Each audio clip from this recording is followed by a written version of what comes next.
Dominique Courten, bonjour. Bonjour Enzo. Alors, ma chère Dominique, vous travaillez au vicariat, notamment dans différents services et surtout par rapport à la catéchèse, mais vous avez des contacts avec toutes sortes de gens dans différentes paroisses. Vous êtes complètement déconnecté ou on vous contacte encore, Dominique? Ah bah écoutez, très peu.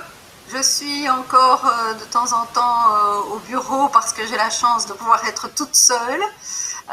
Donc je suis aussi confinée dans mon bureau et en fait je reçois très très peu de messages.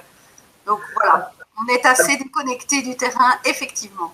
Alors, Dominique, ce que vous entendez comme écho, hein, bon, évidemment, tout le monde le prend de manière un peu difficile, mais est-ce qu'il y a des nouvelles d'inventivité, de créativité, des choses que les gens font? Ah oui, par contre, on a quelques catéchistes, par exemple, qui nous envoient des propositions qu'ils ont envoyées aux enfants ou aux jeunes, des choses qu'ils ont préparées. Ça, oui, on reçoit des choses. On a des idées aussi pour les catéchumènes, parce que les pauvres, ils sont un peu dans le lac, puisqu'ils ne seront pas baptisés à Pâques. Et donc, ils Vous ont avez vraiment déjà, besoin de si, soutien. si je peux avoir une sorte de primeur, vous avez déjà une idée d'une date ou bien Non, vous dites on verra bien? oui, malheureusement, on verra bien. Pour l'instant, on ne prévoit rien. On ne sait pas ce que les autorités vont décider. Est-ce que ça va être prolongé, pas prolongé? Ce qu'on sait, c'est qu'il n'y aura pas de baptême à Pâques, ça on le sait. Mais pour le reste, l'inconnu, enfin le futur est encore inconnu. Alors, Dominique, évidemment, c'était aussi la période où il allait y avoir des retraites de confirmants, de ceux qui vont faire leur je crois. Et évidemment, les paroisses avaient à leur calendrier toute une série de cérémonies de sacrements d'initiation chrétienne. Euh, je suppose que tout ça est un petit peu remis en question ou vous croyez qu'il faut maintenir cette date dans les calendriers, surtout au mois de mai? Alors pour l'instant, on laisse la décision, on la laisse aux différentes unités pastorales. Nous, on a comme consigne de prolonger le confinement jusqu'au 19 avril. La plupart des retraites se passaient après, et en tout cas les célébrations par après.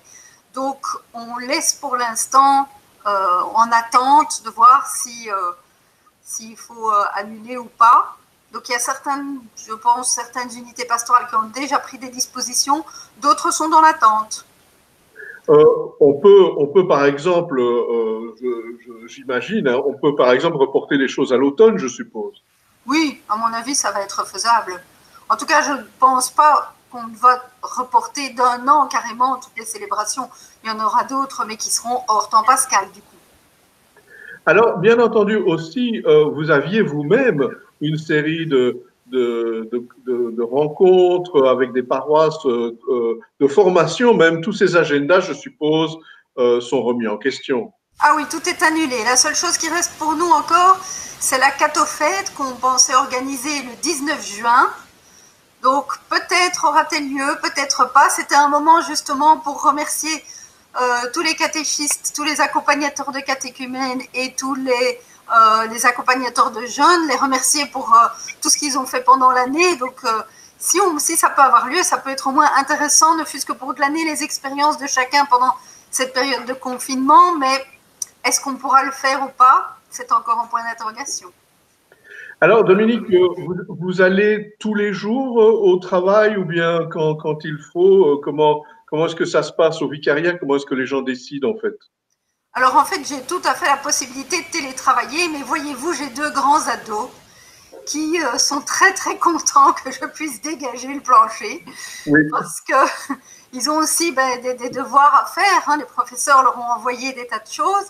Et donc, on n'a pas 50 ordinateurs familiaux et donc on se bat pour savoir qui peut avoir l'imprimante, qui peut faire ses travaux.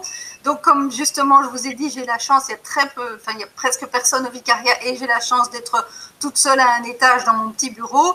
Donc, je me confine à la rue de la Linière et je laisse la place à mes ados. Eh bien, évidemment, on va essayer de prendre un rendez-vous hebdomadaire, cher Dominique Courten, pour que vous nous partagiez un petit peu les nouvelles. Et puis, en tout cas, pour cette fois-ci, merci beaucoup de l'interview. À bientôt, Dominique.